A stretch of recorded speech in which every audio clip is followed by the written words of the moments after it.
Hello my dear student, welcome back to my YouTube channel Subhash study centre. मेरे प्यारे बच्चों, आपकी अर्धवार्षिक परीक्षाएं आपके करीब आ चुकी हैं और मैं लेकर के आ चुका हूं आप सभी के लिए कक्षा 10 के जितने भी मेरे प्यारे बच्चे अर्धवार्षिक परीक्षा देंगी, आप सभी के लिए हिंदी विषय का वायरल मॉडल पेपर। मेरे प्यारे बच्चों, बिल्कुल सेम इसी तरह का पेपर आएगा। पेपर का पैटर्न यही रहेगा और प्रश्न भी इसी मॉडल पेपर से पूछे जाएंगे आपकी अर्धवार्षिक परीक्षा में। तो मेरे प्यारे बच्चों, आप लोग ध्यान दें, 3 घंटे 15 मिनट का समय निर्धारित है आपकी अर्धवार्षिक और बोर्ड दोनों परीक्षाओं के लिए। यहाँ पर पूर्णांक रहेगा पेपर का 70 अंकों का। तो मेरे प्यारे बच्चों, आप सभी का जो पेपर होगा हिंदी विषय का, इसके लिए आपको 3 घंटे 15 मिनट का समय मिलेगा। पेपर का पूर्णांक रहेगा 70 अंकों का। चलिए, निर्देश यहाँ पर पहला है, प्रारंभ के 15 मिनट आपको मिल जाएंगे प्रश्न पत्र पढ़ने के लिए और प्रश्न पत्र होगा 2 खंडों में विभाजित, खंड आ में और खंड बा में। मेरे प्यारे बच्चों, प्रश्न पत्र के खंड आ में जो बहुविकल्पी प्रश्न हैं, जिसमें सही विकल्प का चयन करके OMR सीट पर नीले अथवा काले बाल पॉइंट पेन से सही विकल्प वाले गोले को पूर्ण रूप से काला करना है आप सभी को। मेरे प्यारे बच्चों, OMR बेस्ड 20 प्रश्न आएंगे, प्रत्येक प्रश्न होगा 1 अंक का। यदि आपने इन 20 प्रश्नों का उत्तर सही तरीके से OMR सीट में भर दिया, सही उत्तर भर दिया, तो आपके पूरे 20 नंबर पक्के हो जाएंगे। खंड आ में जो बहुविकल्पी प्रश्न है, प्रत्येक प्रश्न के लिए 1 अंक निर्धारित है। प्रत्येक प्रश्न आएगा कितने नंबर का? 1 नंबर का आएगा। मेरे प्यारे बच्चों, खंड बा जो होगा 50 अंकों का होगा, जिसमें वर्णनात्मक प्रश्न दिए गए हैं। प्रत्येक प्रश्न के सम्मुख अंक भी दिए गए हैं कि कौन सा प्रश्न कितने अंक का है। तो चलिए मेरे प्यारे बच्चों, खंड आ के इन सभी प्रश्नों को तैयार कर लेना। एक प्रश्न से मैं आपके कई प्रश्न क्लियर करा दूंगा, जो आपकी बोर्ड परीक्षा 2025 में भी 100% पूछे जाएंगे। मेरे प्यारे बच्चों, पहला प्रश्न सबसे इंपॉर्टेंट प्रश्न है मेरे प्यारे बच्चों, कलम का सिपाही कृति के लेखक कौन है? यहाँ से तीनों प्रश्न मैं क्लियर कराऊंगा आपको। यहाँ से 3 प्रश्न बन सकते हैं। कलम का सिपाही कृति के लेखक कौन है? कौन सा ऑप्शन सही हो जाएगा? ए वाला ऑप्शन सही होगा, अमृत राय। अब मेरे प्यारे बच्चों, अमृत राय हैं कलम के यानी कलम का सिपाही रचना के लेखक। कलम का सिपाही, दूसरा प्रश्न ध्यान दें आप लोग, किस विधा पर आधारित रचना है? तो यह है जीवनी विधा पर आधारित रचना। कलम का सिपाही किसकी जीवनी है? तो यह है मेरे प्यारे बच्चों मुंशी प्रेमचंद जी की जीवनी।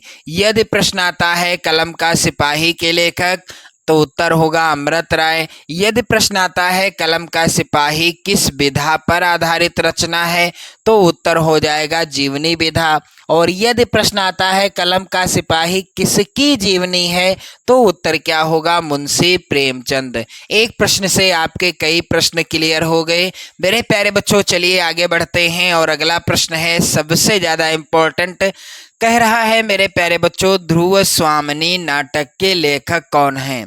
तो ध्रुव स्वामिनी नाटक के लेखक कौन हैं? इस प्रश्न का राइट आंसर क्या हो जाएगा? बी वाला ऑप्शन सही होगा, जयशंकर प्रसाद ध्रुव स्वामिनी नाटक के लेखक हैं। और इनकी एक और नाटक है, यहाँ पर आप लोग ध्यान दें, चंद्रगुप्त और स्कंदगुप्त। ये दोनों नाटक हैं जयशंकर प्रसाद जी की, जिन्हें आप लोग तैयार कर लेना, याद कर लेना, क्योंकि यहाँ से भी प्रश्न आ सकता है आपकी अर्धवार्षिक और बोर्ड परीक्षा में। कहेगा प्रश्न में क्या पूछा जाएगा कि चंद्रगुप्त किसकी रचना है? तो उत्तर होगा जयशंकर प्रसाद की। और यदि प्रश्न आता है स्कंदगुप्त किसकी रचना है, तो उत्तर क्या होगा? जयशंकर प्रसाद। चलिए मेरे प्यारे बच्चों, यहाँ पर अगला प्रश्न है सबसे ज्यादा इंपॉर्टेंट, उपन्यास भूले बिसरे चित्र के लेखक कौन है? तो सबसे पहली बात जो यहाँ पर रचना है जिसका नाम है भूले बिसरे चित्र, यदि प्रश्न में पूछ ले कि यह किस विधा पर आधारित है, मेरे प्यारे बच्चों यह रचना आधारित है किस विधा पर? उपन्यास विधा पर। अब प्रश्न में है कि उपन्यास जो कि भूले बिसरे चित्र है, इस उपन्यास के लेखक कौन है? तो यहाँ पर राइट आंसर होगा मेरे प्यारे बच्चों बी वाला ऑप्शन सही नहीं होगा, यहाँ पर सही होगा ए वाला ऑप्शन, भगवती चरण वर्मा। भगवती चरण वर्मा जी की रचना है उपन्यास भूले बिसरे चित्र। चलिए मेरे प्यारे बच्चों, अगला प्रश्न यहाँ पर आप लोग ध्यान दें, अर्धनारीश्वर के लेखक कौन हैं? तो अर्धनारीश्वर किसकी रचना है? इस प्रश्न का राइट आंसर होगा बी वाला ऑप्शन, विष्णु प्रभाकर जी की रचना है। कौन सी? अर्धनारीश्वर। यहाँ पर बी वाला ऑप्शन क्या हो जाएगा? राइट आंसर हो जाएगा। तो एक बार शेयर कर देना आप सभी लोग, और इसी तरह के प्रश्न आने हैं आपकी अर्धवार्षिक परीक्षा में। मेरे प्यारे बच्चों, वीडियो को लाइक कर देना, शेयर कर देना, और इन सभी प्रश्नों को तैयार कर लेना 2025 बोर्ड परीक्षा के लिए भी। मेरे प्यारे बच्चों, यहाँ पर प्रश्न अगला है, कह रहा है गोदान किस युग की रचना है? तो गोदान किस युग की रचना है, यह मेरे प्यारे बच्चों आप सभी लोग ध्यान देंगे। गोदान जो रचना है यह शुक्ल युग की रचना है, पहला ही ऑप्शन सही हो जाएगा। और मेरे प्यारे बच्चों, यदि प्रश्न आता है कि गोदान, आप लोग ध्यान दें, मैं आपको छोटी सी जानकारी देता चलूं इस प्रश्न के साथ साथ। गोदान गबन सेवा सदन, गोदान गबन सेवा सदन, तीनों ही रचनाएं किसके द्वारा लिखी गई हैं? मुंशी प्रेमचंद जी के द्वारा लिखी गई हैं। और तीनों रचनाएं किस विधा पर आधारित हैं? तो तीनों जो हैं उपन्यास हैं, किसके? मुंशी प्रेमचंद जी के। तो गोदान गबन सेवा सदन तीनों रचनाएं मुंशी प्रेमचंद जी के द्वारा लिखी गई हैं, और ये इनकी उपन्यास विधा पर आधारित रचनाएं हैं। चलिए मेरे प्यारे बच्चों, अगला प्रश्न है, मेरी आत्मकथा जीवनी के लेखक कौन हैं? मेरी आत्मकथा जो कि जीवनी विधा पर आधारित रचना है, इसके लेखक कौन है? यहाँ पर राइट आंसर हो जाएगा डी वाला ऑप्शन, डॉक्टर राजेंद्र प्रसाद जी।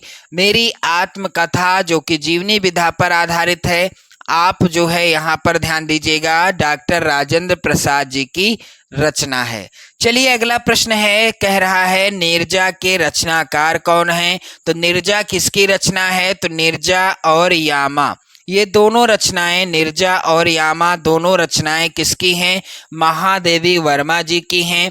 महादेवी वर्मा जी को एक उपाधि से सम्मानित किया गया, और इन्हें क्या कहा जाता है? आप लोग ध्यान दें, आधुनिक युग की मीरा। महादेवी वर्मा जी को आधुनिक युग की मीरा की उपाधि से भी सम्मानित किया गया था।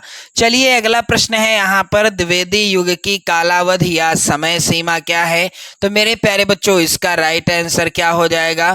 द्विवेदी युग की कालावधि या समय सीमा है मेरे प्यारे बच्चों, यहाँ पर ए वाला ऑप्शन सही होगा, सन 1900 ईस्वी से 1918 ईस्वी।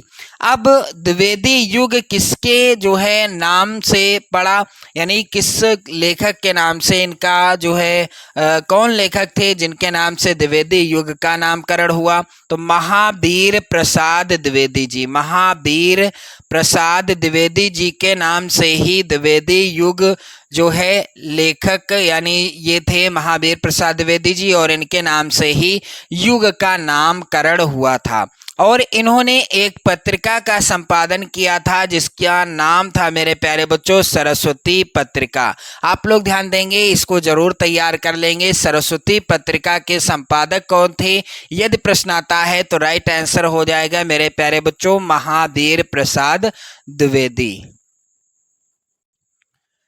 अगला प्रश्न है मेरे प्यारे बच्चों, सबसे ज्यादा इंपॉर्टेंट है, कह रहा है कि तार सप्तक का प्रकाशन वर्ष क्या है? तो इनमें से किस सन में तार सप्तक का प्रकाशन हुआ था? मेरे प्यारे बच्चों, यहाँ पर इस प्रश्न का राइट आंसर क्या हो जाएगा? सन 1943 ईस्वी में। कब? सन 1943 ईस्वी में तार सप्तक का प्रकाशन हुआ था।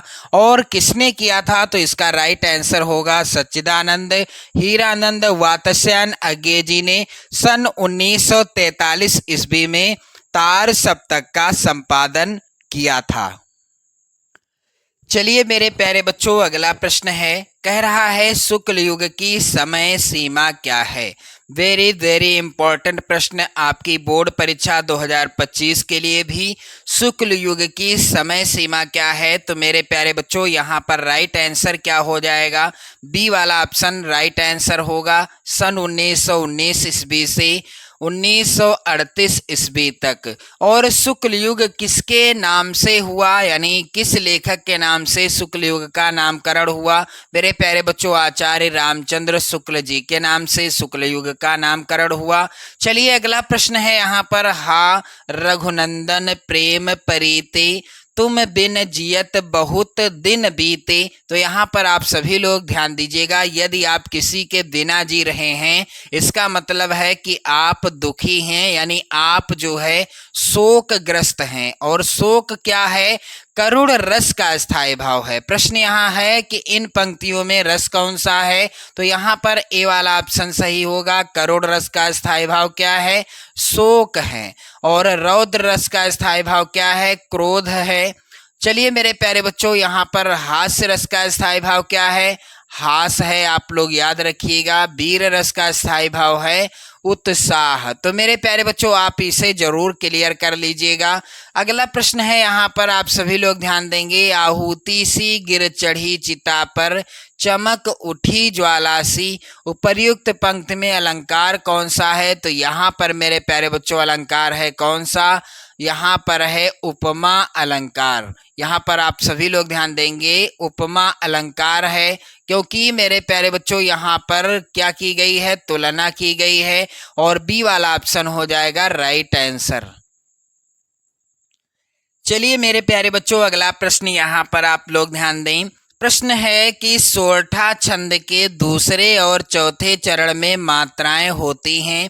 तो सोरठा छंद के दूसरे, प्रश्न है सोरठा छंद का दूसरा चरण और चौथा चरण, इसमें कितनी कितनी मात्राएं होती हैं? तो मेरे प्यारे बच्चों इसमें होती हैं 13 मात्राएं। सोरठा के पहले और तीसरे चरण में होती हैं मेरे प्यारे बच्चों 11 मात्राएं। दोनों प्रश्न क्लियर हो गए। सोरठा के पहले और तीसरे चरण में 11 मात्राएं होती हैं, जबकि सोरठा के दूसरे और चौथे चरण में 13 मात्राएं होती हैं। डी वाला ऑप्शन सही होगा। चलिए अगला प्रश्न है, आगमन शब्द में प्रयुक्त उपसर्ग है। तो आगमन शब्द में मेरे प्यारे बच्चों उपसर्ग कौन सा है? यहाँ पर आप लोग ध्यान दीजिएगा। आगमन शब्द में यहाँ पर दीर्घ आ, यहाँ पर आप सभी लोग ध्यान दें। गमन शब्द में जो है उपसर्ग जुड़ा हुआ है दीर्घ आ, यानी जिसे आप बड़ा आ भी पढ़े होंगे। तो यहाँ पर दीर्घ आ है, यानी डी वाला ऑप्शन सही है। चलिए अगला प्रश्न है, माता पिता में समास है। तो माता है पहला पद, माता क्या है? पहला पद है। पिता है दूसरा पद, पिता क्या है? दूसरा पद है। तो यहाँ पर दोनों पदों की क्या है? प्रधानता है, यानी दोनों पदों की बराबर वैल्यू है, बराबर अहमियत है। और जब इनका समास हुआ है तो क्या हुआ है? और विभक्ति का लोप हो गया है। आप लोग ध्यान दें, जब इनका समास हुआ है तो और विभक्ति का लोप हो गया है। और मेरे प्यारे बच्चों यहाँ पर माता पिता लिखा हुआ है, फिर डैश का निशान लगा हुआ है। आप लोगों को क्या करना है मेरे प्यारे बच्चों? बताना है कि कौन सा यहाँ पर समास है। तो यहाँ पर है द्वंद्व समास, क्योंकि दोनों की बराबर वैल्यू है, पहले पद की भी और दूसरे पद की भी।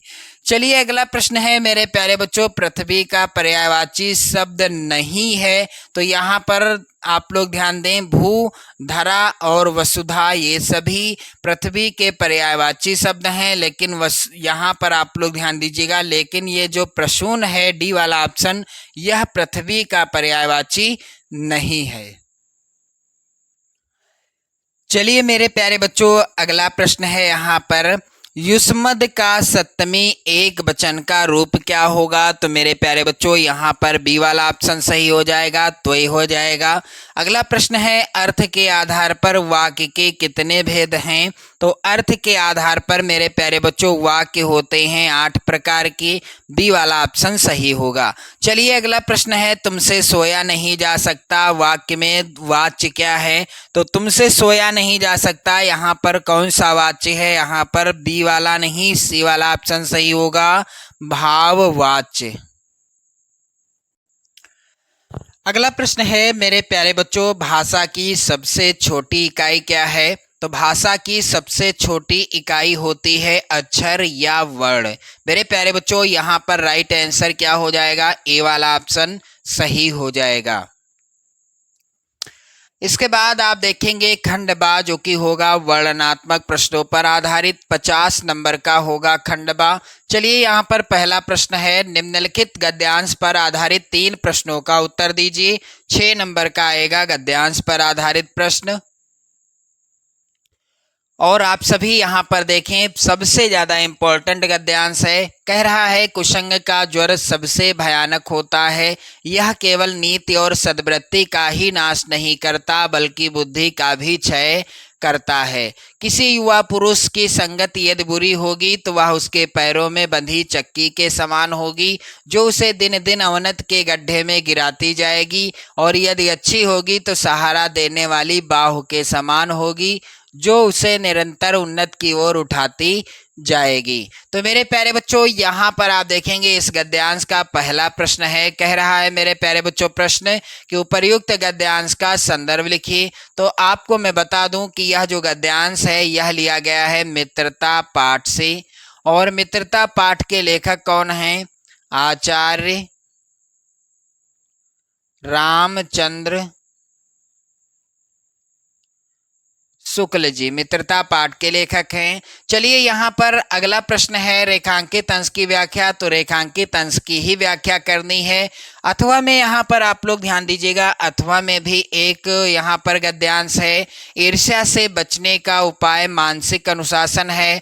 जो व्यक्ति ईर्ष्यालु स्वभाव का है उसे फालतू बातों में या फालतू बातों के बारे में सोचने की आदत छोड़ देनी चाहिए। चलिए मेरे प्यारे बच्चों, यहाँ पर भी पहला प्रश्न है, संदर्भ लिखिए गद्यांश का।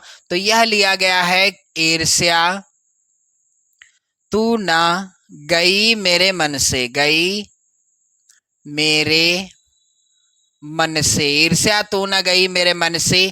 लेखक हैं इस पाठ के रामधारी सिंह दिनकर जी।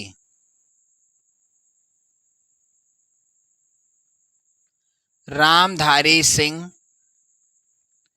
दिनकर जी हैं इस पाठ के लेखक, ईर्ष्या तो न गई मेरे मन से। चलिए यहाँ पर आपको किसी एक गद्यांश को ही सॉल्व करना है, लेकिन मैंने आपको दोनों गद्यांशों के पहले प्रश्न का आंसर बता दिया है। चलिए अगला प्रश्न है यहाँ पर, निम्नलिखित पद्यांशों में से किसी एक पद्यांश के नीचे दिए गए प्रश्नों के उत्तर दीजिए। 6 नंबर का आएगा पद्यांश। और मेरे प्यारे बच्चों, पहला पद्यांश सबसे ज्यादा इंपॉर्टेंट है आपकी बोर्ड परीक्षा 2025 के लिए भी। पद्यांश है, चरण कमल बंधो हरिराई, जाकी कृपा पंगु गिर लांग है, अंधे को सब कुछ दर्शाई, बहिरो सुने गूंग पुनि बोले, रंक चले सिर छत्र धराई, सूरदास स्वामी करुणा में बार बार बंदो तही पाई। मेरे प्यारे बच्चों, पहला प्रश्न है यहाँ पर, उपर्युक्त पद्यांश का संदर्भ लिखिए। तो यहाँ पर आप सभी लोग ध्यान दीजिएगा, उपर्युक्त पद्यांश का संदर्भ लिखना है। तो पद्यांश किस पाठ से है? पद शीर्षक पाठ से लिया गया, और इस पाठ के रचनाकार कौन हैं? सूरदास जी हैं। दूसरा है प्रश्न, रेखांकित अंश की व्याख्या। तो रेखांकित अंश की ही व्याख्या करनी है, और एक और प्रश्न आएगा जिसका उत्तर आप पद्यांश से ही कर लोगे। चलिए यहाँ पर अथवा में एक और पद्यांश है। आप यदि पहले पद्यांश को नहीं करना चाहते तो दूसरे पद्यांश को सॉल्व कर सकते हैं। यहाँ पर है, सबसे ज्यादा इंपॉर्टेंट है यह भी पद्यांश आपकी बोर्ड परीक्षा 2025 के लिए। कह रहा है, रानी मैं जानी अजानी महा, यहाँ पर महा होगा, पबी पाहन हूँ ते कठोर हियो है, राज हूँ काजुआ काज न जान्यो, तो कहोतिया को जेनी ही कान कियो है। मेरे प्यारे बच्चों, यह पद्यांश लिया गया है किस पाठ से? इस पद्यांश के रचनाकार हैं तुलसीदास जी। तुलसीदास जी। अब मेरे प्यारे बच्चों, यह लिया गया है तुलसीदास जी के द्वारा रचित शीर्षक पाठ वन पथ पर। वन पथ पर शीर्षक पाठ से। तो किसी एक पद्यांश के नीचे दिए गए 3 प्रश्नों का उत्तर देना है और 6 नंबर का आएगा पद्यांश। आप देख चुके हैं यहाँ पर। चलिए अगला प्रश्न है, निम्नलिखित या दिए गए संस्कृत गद्यांश में से किसी एक का संदर्भ सहित हिंदी में अनुवाद करना है। 5 नंबर का प्रश्न आएगा और पहला गद्यांश सबसे ज्यादा इंपॉर्टेंट है मेरे प्यारे बच्चों। ऐसा नगरी भारतीय संस्कृति संस्कृत भाषायाश्च केंद्र स्थलम अस्ति। तो यह गद्यांश लिया गया है किस पाठ से? वाराणसी शीर्षक पाठ से। अथवा में मेरे प्यारे बच्चों यहाँ पर क्या है गद्यांश है, मानव जीवन से संस्करणम संस्कृति। तो यह भी गद्यांश है किस पाठ से? भारतीय संस्कृति शीर्षक पाठ से लिया गया। चलिए मेरे प्यारे बच्चों यहाँ पर अगला आप प्रश्न देखेंगे। प्रश्न है, दिए गए पद्यांश में से किसी एक का संदर्भ सहित हिंदी में अनुवाद कीजिए। तो यहाँ पर आप सभी लोग ध्यान दीजिएगा। पद्यांश है पहला वाला, सर्वे भवन्तु सुखिनः सर्वे सन्तु निरामयाः सर्वे भद्राणि पश्यन्तु मा कश्चित् दुःख भाग् भवेत्। यह जो पद्यांश है किस पाठ से रचित है? भारतीय संस्कृति शीर्षक पाठ से रचित है प्रस्तुत पद्यांश। अथवा में भी यहाँ पर एक और पद्यांश है। यदि आप इसको नहीं करना चाहते, इसका संदर्भ हिंदी अनुवाद नहीं लिखना चाहते, तो आप अथवा वाले को सॉल्व कर लेंगे।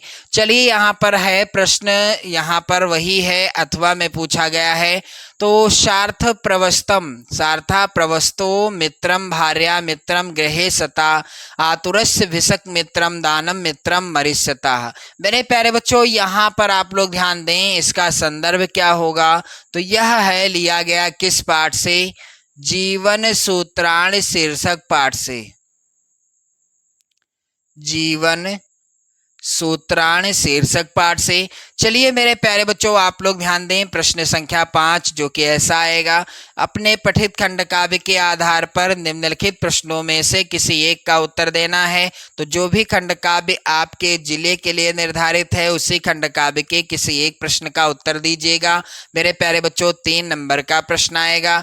अगला प्रश्न है यहाँ पर प्रश्न संख्या 6, दिए गए लेखकों में से किसी एक लेखक का जीवन परिचय लिखना है और उनकी एक रचना का नाम लिखना है। 5 नंबर का प्रश्न आएगा। रामचंद्र शुक्ल, जयशंकर प्रसाद, डॉक्टर राजेंद्र प्रसाद। और अब की बार यहाँ पर आप लोग ध्यान दीजिएगा, ये जो तीनों यहाँ पर लेखकों का जीवन परिचय है वेरी वेरी इंपॉर्टेंट है 2025 बोर्ड परीक्षा के लिए। आप लोग जरूर तैयार रहिएगा। चलिए मेरे प्यारे बच्चों अगला प्रश्न है, यहाँ पर आप सभी लोग ध्यान देंगे। प्रश्न कह रहा है कि दिए गए कवियों में से किसी एक कवि का जीवन परिचय देते हुए उनकी किसी एक रचना का नाम लिखना है। 5 नंबर का यह भी प्रश्न है। सूरदास, तुलसीदास, महादेवी वर्मा, इनका जीवन परिचय 100% आपकी बोर्ड परीक्षा में आएगा 2025 बोर्ड एग्जाम में। तो आप सभी लोग जो है यहाँ पर ध्यान दें। अगला प्रश्न है, अपनी पाठ्य पुस्तक में से कंठस्थ किया हुआ कोई एक श्लोक लिखिए जो इस प्रश्न पत्र में ना आता हो। तो श्लोक आप वही लिखेंगे जो आपके प्रश्न पत्र में ना आता हो। चलिए मेरे प्यारे बच्चों 2 नंबर का प्रश्न आएगा। अगला प्रश्न है, विश्वविद्यालय विजय पर पत्र लिखिए। यहाँ पर आप सभी लोग ध्यान देंगे, विश्वविद्यालय नहीं है, निम्नलिखित विषय पर पत्र लिखिए। तो विषय क्या है? पहला, शहर की सफाई है तो अपने शहर के मुख्य नगर अधिकारी को पत्र लिखिए। अथवा में मेरे प्यारे बच्चों यहाँ पर एक और है एप्लीकेशन, कह रहा है आपकी बहन अपनी पढ़ाई पूरी कर आगे शिक्षा के लिए बड़े नगर में गई है और नगर के संभावित वातावरण परेशानियों की चर्चा करते हुए उनसे बचने के तरीके उसे पत्र द्वारा समझाइए। तो मेरे प्यारे बच्चों अगला प्रश्न है यहाँ पर, निम्नलिखित प्रश्नों में से किन्हीं 2 प्रश्नों का संस्कृत में उत्तर दीजिए। तो 2 नंबर का प्रश्न आएगा और ये सभी प्रश्न आप लोग तैयार कर लीजिएगा। वाराणसी नगरी कस्या नद्या कूले स्थिता। तो मेरे प्यारे बच्चों आप सभी लोग वीडियो को लाइक कर देना, शेयर कर देना और इन सभी प्रश्नों को तैयार कर लेना जैसा कि हमें आदेश प्राप्त हुआ है। चलिए अगला प्रश्न है, निम्नलिखित में से किसी एक विषय का चयन कीजिए और मेरे प्यारे बच्चों उसी विषय पर आपको निबंध लिखना है और 10 नंबर नहीं 7 नंबर आपको मिलेंगे। तो चलिए यहाँ पर इन सभी विषयों पर निबंध जरूर तैयार कर लेना 2025 बोर्ड एग्जाम के लिए।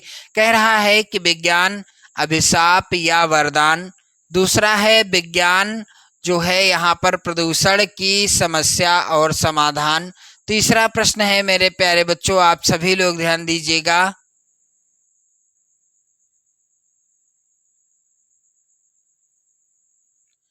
देशाटन से लाभ, और यहाँ पर स्वदेश प्रेम या देश प्रेम। तो ये सभी निबंध आप लोग तैयार कर लें, 2025 बोर्ड एग्जाम में 100% पूछे जाएंगे। तो मेरे प्यारे बच्चों वीडियो को लाइक कर दें, शेयर कर दें, चैनल पर यदि आप नए हैं तो चैनल को भी सब्सक्राइब कर लीजिएगा।